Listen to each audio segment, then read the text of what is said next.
Halo sahabat podcast, selamat datang di Sriwijaya Podcast, ruang inspirasi yang menghadirkan kisah-kisah hebat dari para prajurit dan insan berprestasi di jajaran Kodam 2 Sriwijaya.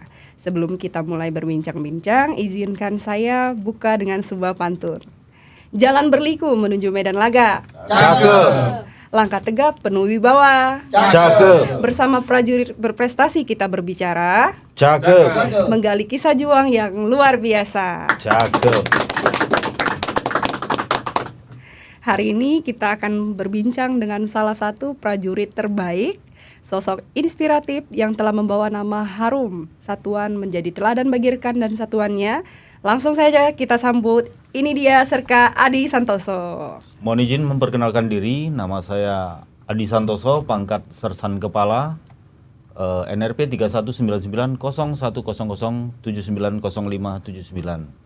Jabatan saya sebagai Bintara Administrasi Operasi di Staf Op Kodim 0406 Lubuk Linggau, Kesatuan Kodim 0406 Lubuk Linggau. Nah, sahabat Sriwijaya, jadi seperti yang saya sampaikan dari awal tadi, bahwasannya Serka Adi Santoso ini memiliki banyak penghargaan dan prestasi baik di bidang militer maupun umum, khususnya di bidang pertanian. Salah satu prestasinya yaitu mendapatkan penghargaan prajurit berprestasi tingkat Angkatan Darat, dan itu langsung diberikan oleh Bapak Jenderal TNI Maruli Simanjuntak. Hebat sekali Bapak izin. Bisa disebutkan apa saja prestasi dan penghargaan yang pernah Bapak dapatkan? Jadi mohon izin sebelum kami berbicara masalah penghargaan yang telah diberikan kepada kami, sedikit apresiasi dari kami bahwa penghargaan-penghargaan yang sudah kami peroleh, kami dapatkan dan diberikan oleh Bapak Kepala Staf Angkatan Darat tentunya melalui kiprah kami sebagai prajurit TNI yang memberikan yang berupaya memberikan dampak positif kepada masyarakat melalui berbagai macam bidang. Di sini tidak hanya di bidang pertanian, akan tetapi lebih kepada optimalisasi potensi wilayah. Jadi kami berbicara tentang optimalisasi potensi wilayah. Apa yang bisa kami optimalisasi dari potensi wilayah itu kami jadikan sebagai suatu produk ataupun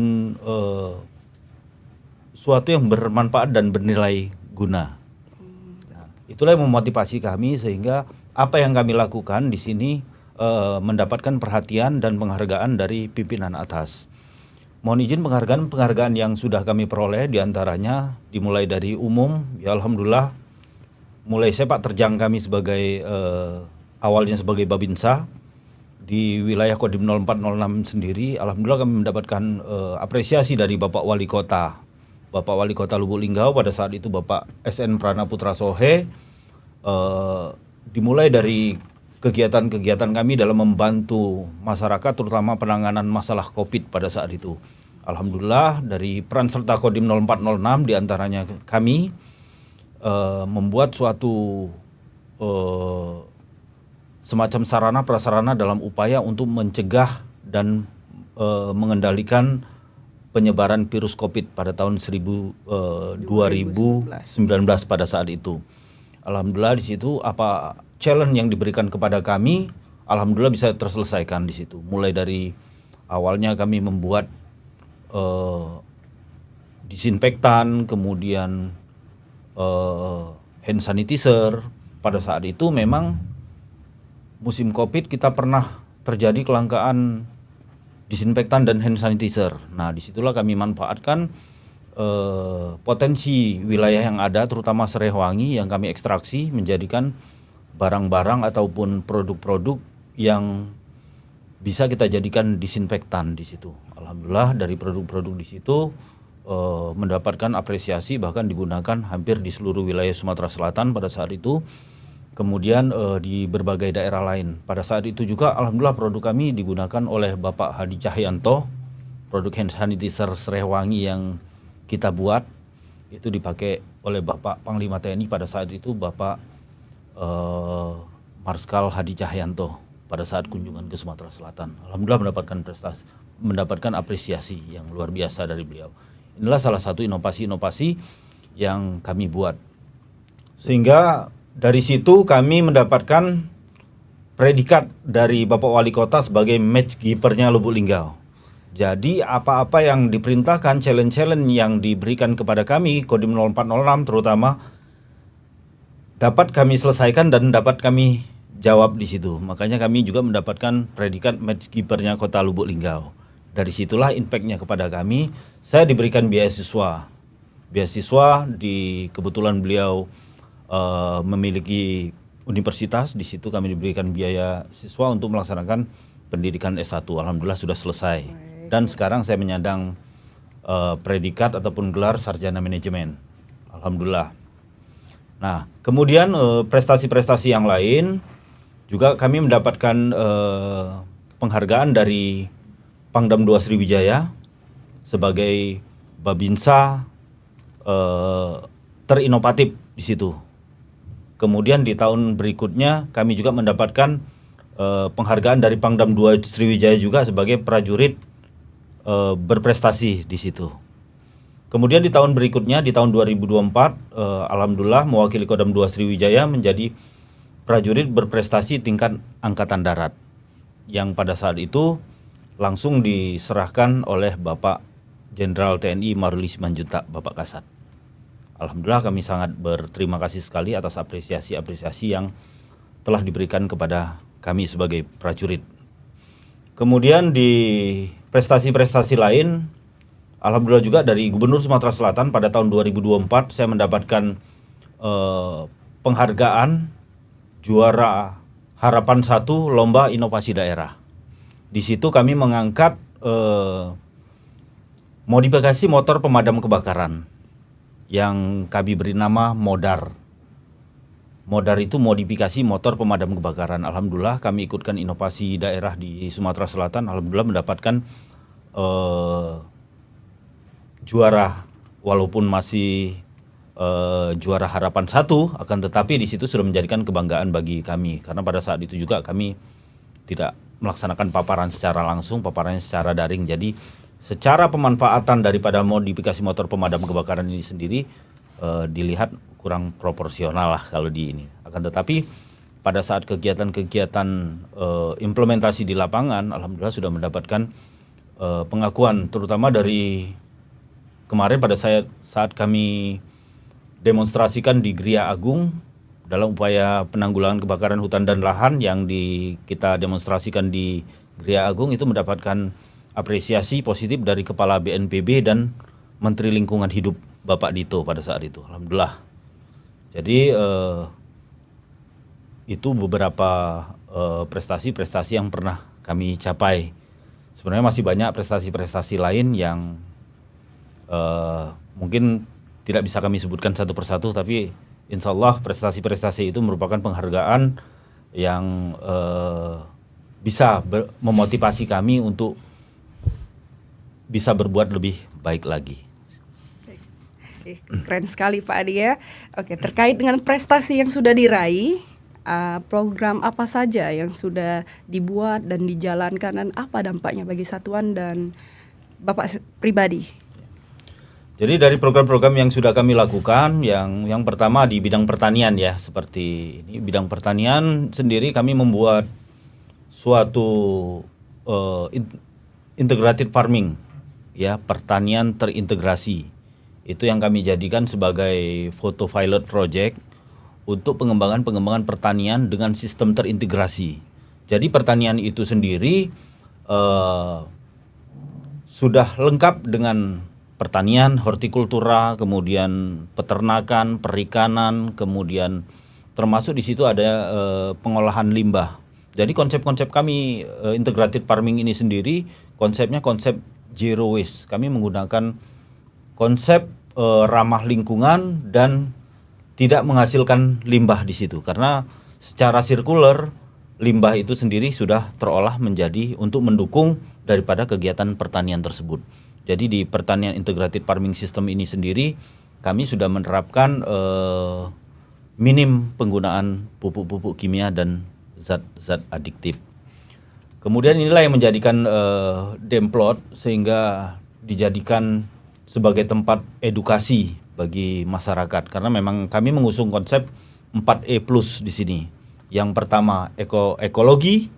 Ekologi itu kita tahu sendiri adanya keseimbangan antara keseimbangan alam di situ.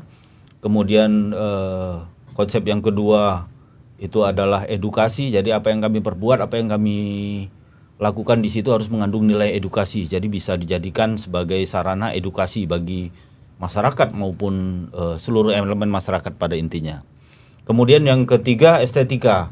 Estetika ini kami mengusung bahwa landscape yang kami buat ini memberikan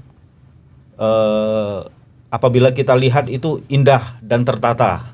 Jadi ketika kita lihat itu enak dipandang mata. Karena seperti yang kita ketahui sekarang orang lebih cenderung kepada melihat estetik kemudian baru mencontoh di situ. Di samping itu juga kita akan melihatnya enak, jadi kan bisa dijadikan sarana agrowisata juga di situ. Kemudian yang keempat itu harus memberikan nilai ekonomi, ya. Jadi apa yang kami lakukan itu harus berdampak memberikan nilai ekonomi ataupun value bagi masyarakat itu sendiri, terutama masyarakat sekitar yang ada di sekitar integrated farming yang kami buat tersebut. Nah, kemudian yang selanjutnya, yang plusnya kami menggunakan teknologi terapan tepat guna. Teknologi-teknologi ini sendiri kami adopsi ataupun kami contoh dari berbagai media yang kami terapkan sesuai dengan kebutuhan daripada integrated farming tersebut. Mohon izin. Bapak, apa yang menginspirasi, memotivasi Bapak sendiri dengan prestasi yang sudah banyak ini dan kegiatan yang sangat positif ini? Kenapa Bapak memilih di bidang pertanian? Jadi yang memotivasi saya dan menginspirasi saya ini sebenarnya lebih kepada kepedulian. Saya tertarik kepada awalnya lahan-lahan yang kritis ataupun lahan-lahan yang marginal, yang orang enggan untuk mengolah di situ. Terbengkalai ya, karena apa? Ketika kita tanami berbagai macam komoditas, tentunya tidak akan, bagi mereka yang tidak konsisten di situ, tentunya agak susah untuk menerapkan tersebut. Akan tetapi itulah yang menjadi tantangan. Karena memang mohon izin, saya suka tantangan. Orang yang tidak biasa dilakukan orang, itu yang saya lakukan biasanya seperti itu. Jadi alhamdulillah dengan lahan-lahan marginal ataupun lahan-lahan kritis yang kami olah sedemikian rupa dengan pendekatan 4E itu tadi, ya alhamdulillah secara konsisten itu bisa memberikan dampak yang positif. Sampai dengan sekarang alhamdulillah secara konsisten, hasil pun semakin hari semakin meningkat. Itulah yang kami berikan ke literatur ini ataupun literasi ini kepada masyarakat, bahwa kita harus memperlakukan alam atau memperlakukan lingkungan itu secara arif dan bijaksana. Ketika kita sudah melakukan ini kepada alam, tentunya alam akan memberikan dampak positif kepada kita. Tetapi sebaliknya apabila kita terus merusak ataupun mengeksploitasi secara berlebihan, itu tentunya alam pun tentunya akan memberikan dampak yang negatif bagi kita sendiri. Kemudian inspirasi lain sebenarnya saya lebih cenderung, saya senang dunia bioteknologi di situ. Jadi memang dari kecil kami akrab dengan kehidupan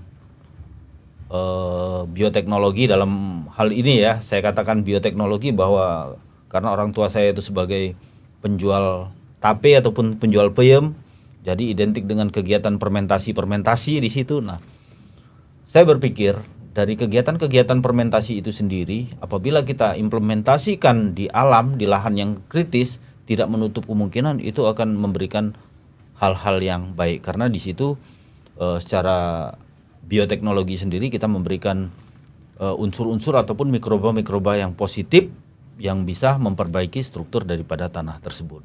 Dan alhamdulillah sampai dengan sekarang dengan konsistensi dan ketelatenan, alhamdulillah sekarang bisa berhasil di sini. Di mana saja Bapak sudah mengaplikasikan program tersebut? Jadi untuk program-program pertanian ini sendiri sudah kami aplikasikan terutama di Lubuk Linggau sendiri ya. Kami punya demplot ketahanan pangan yang namanya Kebun Rahma di Kodim 0406 seluas 15 hektar. Di sini secara konsisten dari 2015 kami mengelola sampai dengan sekarang.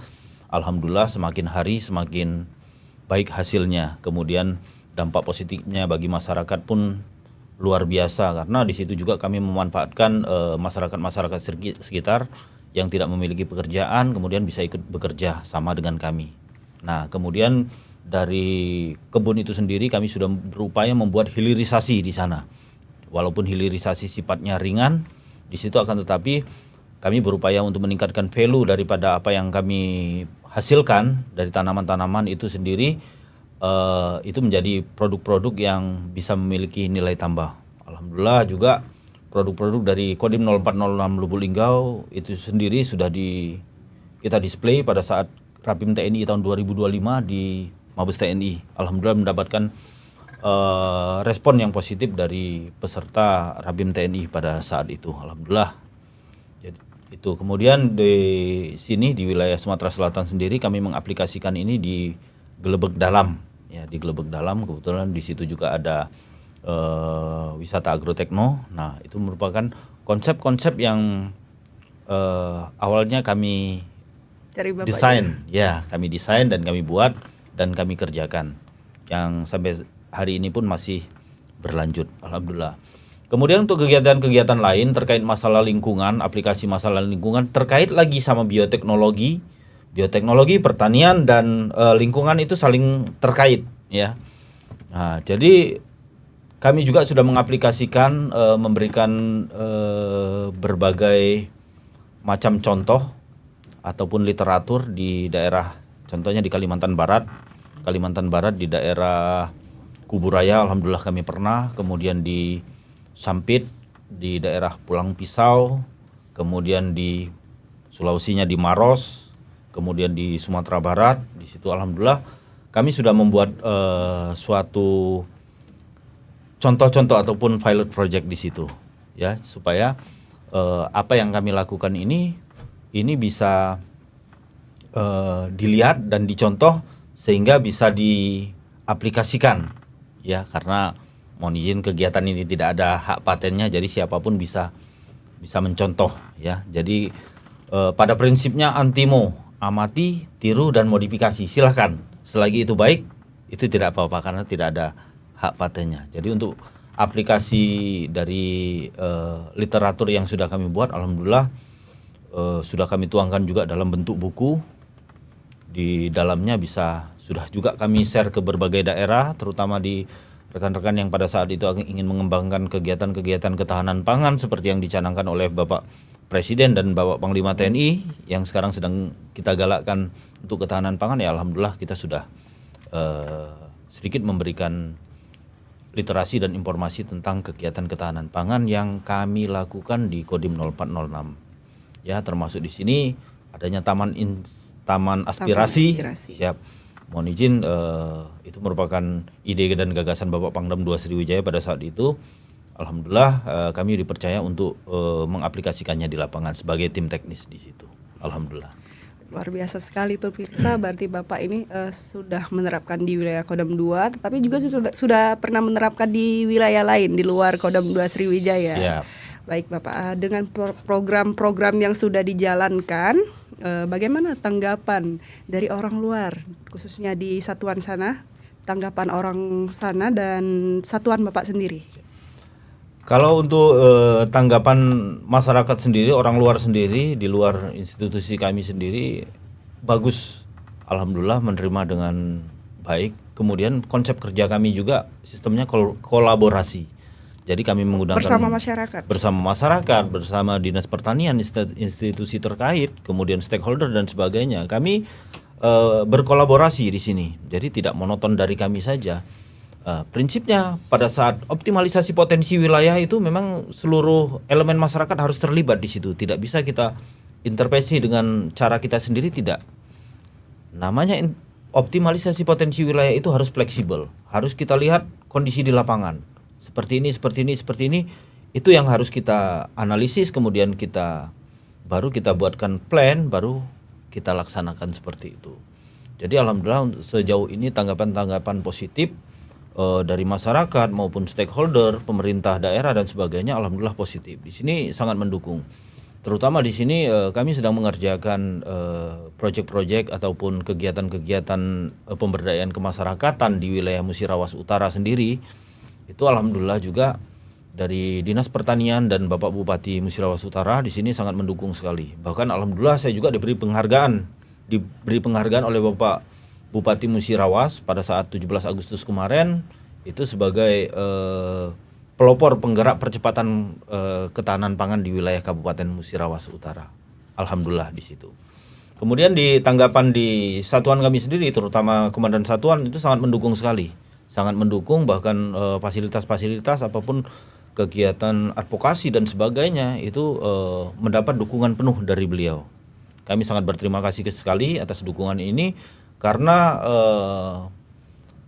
menyadari bahwa untuk kegiatan-kegiatan ini peran serta kita sebagai tentara ini ya cukup sangat diperlukan di situ karena kalau kita melihat dewasa ini masyarakat ataupun petani, kita mau mencari petani muda itu sangat susah sekali ya. Jadi mau tidak mau ya kita sebagai tentara kita terjun ke masyarakat untuk ikut mempelopori usaha-usaha untuk mengatasi kesulitan masyarakat sekelilingnya, pada intinya ya terutama di bidang pertanian. Kita kesulitan mencari tenaga kerja, kita kesulitan mencari generasi muda yang untuk bertani. Padahal untuk bertani ini bukan pekerjaan yang hina, tapi pekerjaan yang sangat mulia sekali. Benar. Karena orientasi daripada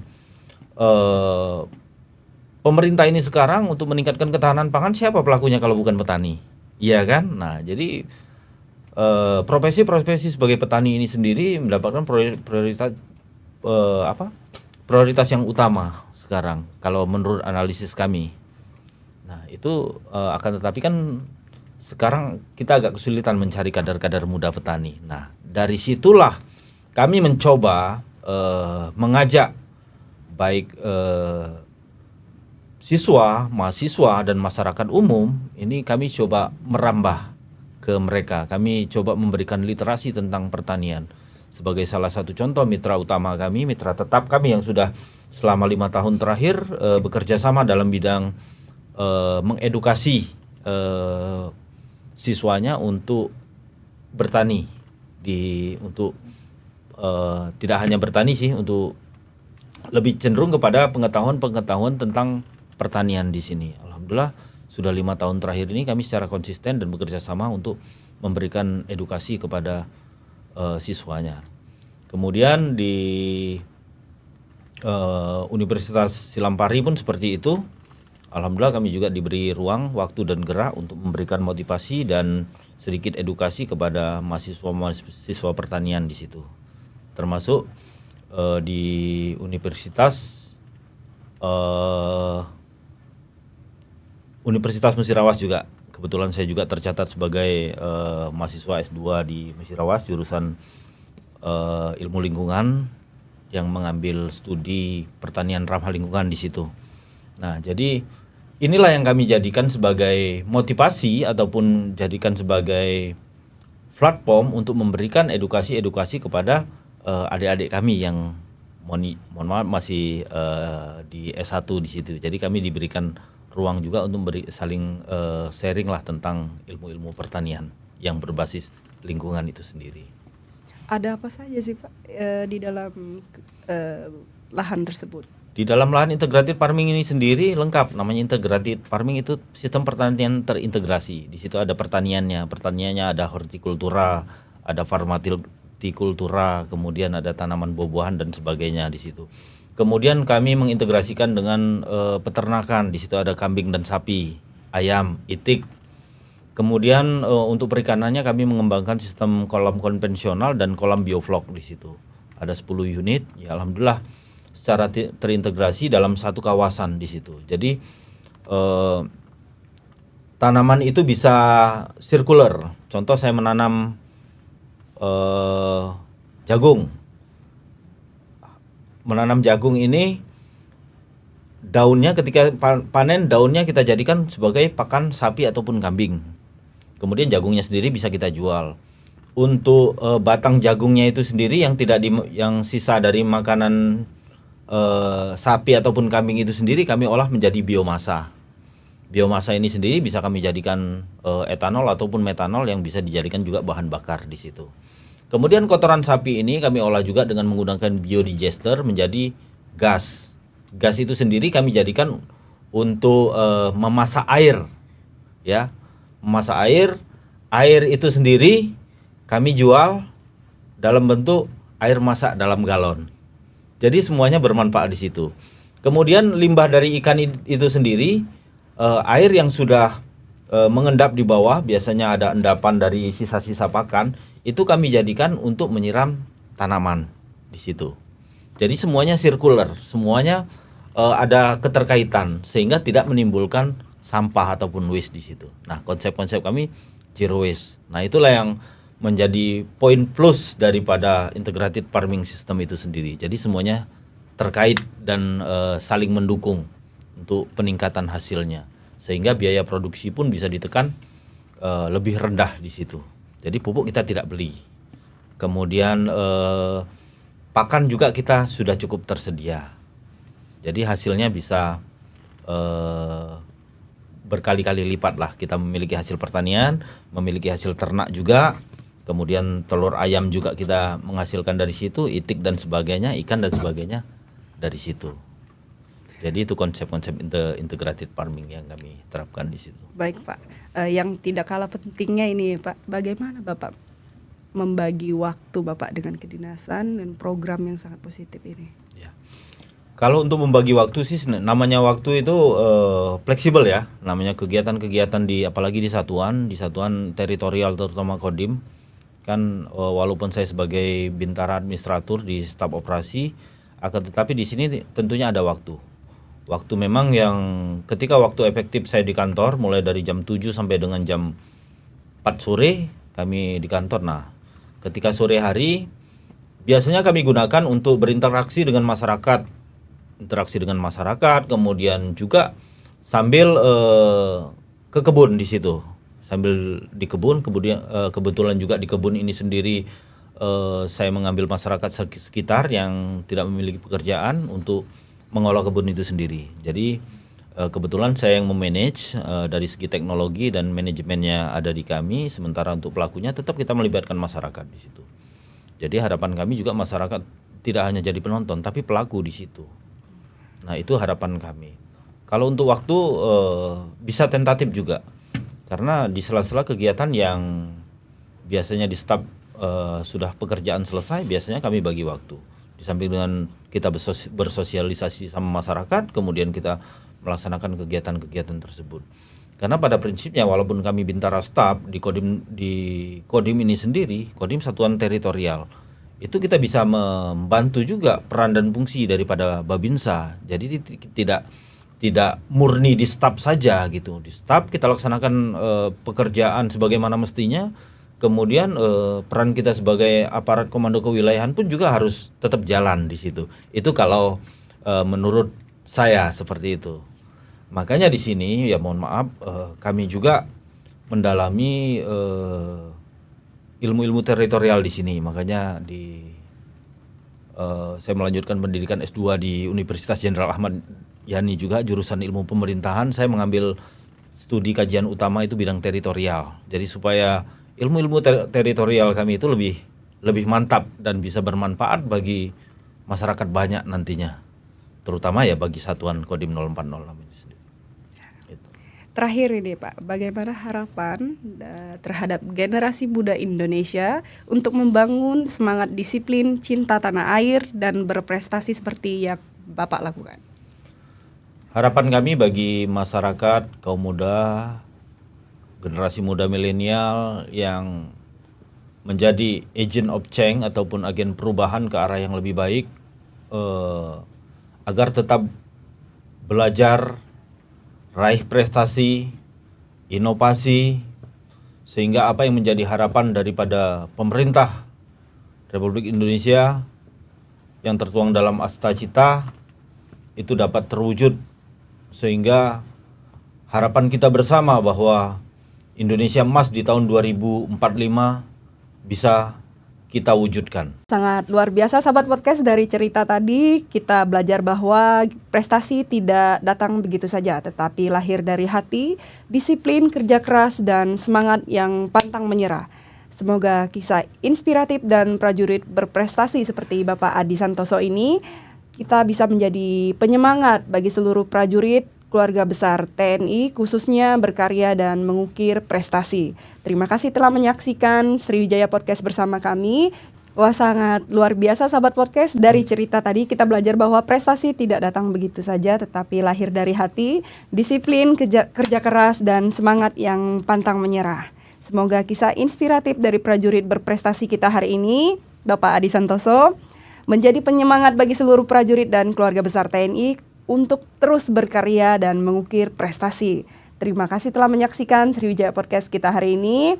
Jangan lupa terus dukung dan beri semangat untuk prajurit-prajurit terbaik yang telah mengharumkan nama satuan dan kodam kita yang tercinta ini. Sampai jumpa di episode selanjutnya. Tetap semangat dan tetap berprestasi, terus menginspirasi. Salam hormat Sriwijaya.